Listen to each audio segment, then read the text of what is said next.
Hi, my name is Melanie and I've been asked to tell you a little bit about my experience in Korea. I'd first like to tell you about the culture. It's definitely different than the American culture. I felt like a movie star in Korea. I don't know if it was because I'm a blonde female American or if that's how they treat everybody, but I constantly had people telling me that I was pretty and that they were so glad to have me there. So the people I saw, I think that they were a little bit more friendly. And I really enjoyed that. And in Korea, they also seem to really work harder. They don't really take a lot of time off. I know that with Teach Abroad, you do get just Monday through Friday, but a lot of people also work Saturdays and Sundays. And you'll see a lot of elderly people still working. It's different because here in America, everyone retires when they're 65 or whatever age they want. But in Korea, you'll see lots of old people continuing to maybe collect cardboard or own little shops or whatever. So they really work hard over there, and they're grateful for what they have.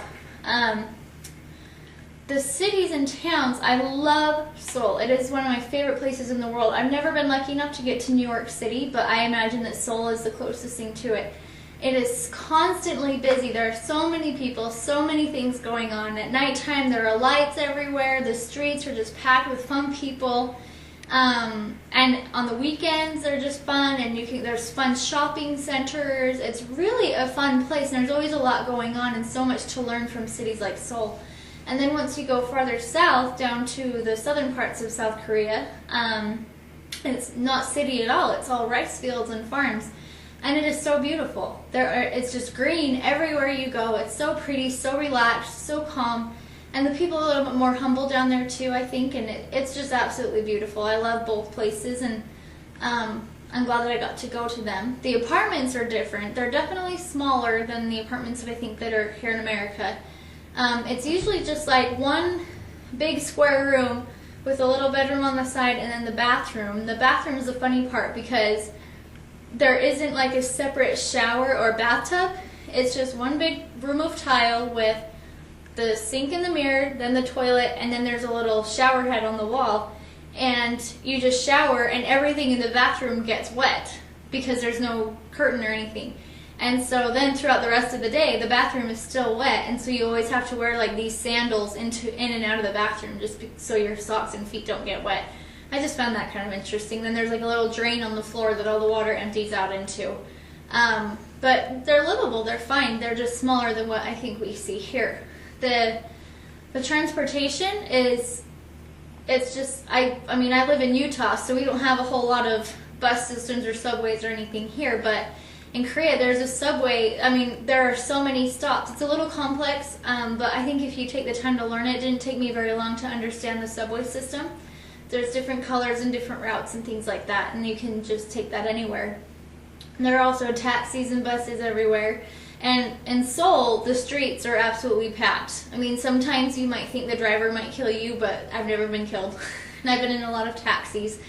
And one experience that I had to show you how great Korea is and the honesty of the people there, I lost my purse once in a taxi, or I left it in a taxi in Seoul, one of the busiest cities in the world. And we later found out that there are over 300,000 taxis in just Seoul.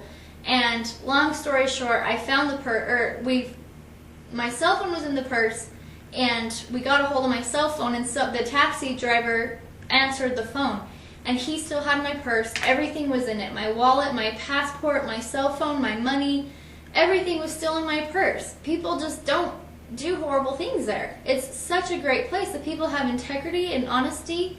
I mean, it could have easily been stolen, and I think that anywhere here in America it would have been. Even here in Utah it probably would have been. But the people in Korea are just great.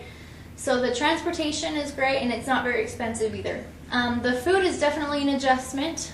I have a very bland mouth, but some people enjoy things like, the hardest thing for me was the kimchi, which is fermented cabbage with a very spicy paste on it.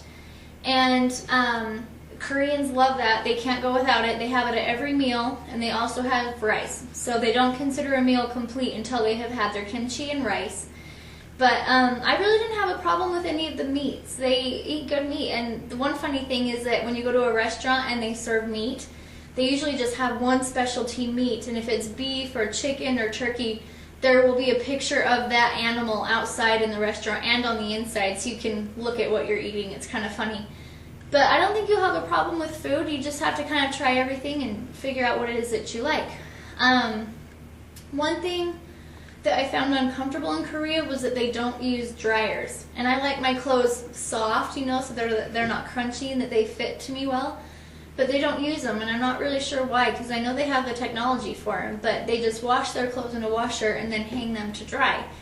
And so that makes it kind of difficult on the humid days because they're crunchy and then they're sticking to you, and that's kind of awkward. I know that the really wealthy people have dryers, but they don't even use them. So that's one thing that you will need to adjust to. But I think that the most important thing that made Korea so great for me was the people. The people are just outstanding, and they have this thing called, I think it's called jung, and it's called the brotherly love in English. And really, they'll do anything for you. You could call a Korean up and say, I'm going to be at your house in 5 minutes, make me an 8-course meal, and they'll do it. They just do things for people. And it's so great, and I really wish we had that here in America, because I think that maybe we used to, but it's been lost.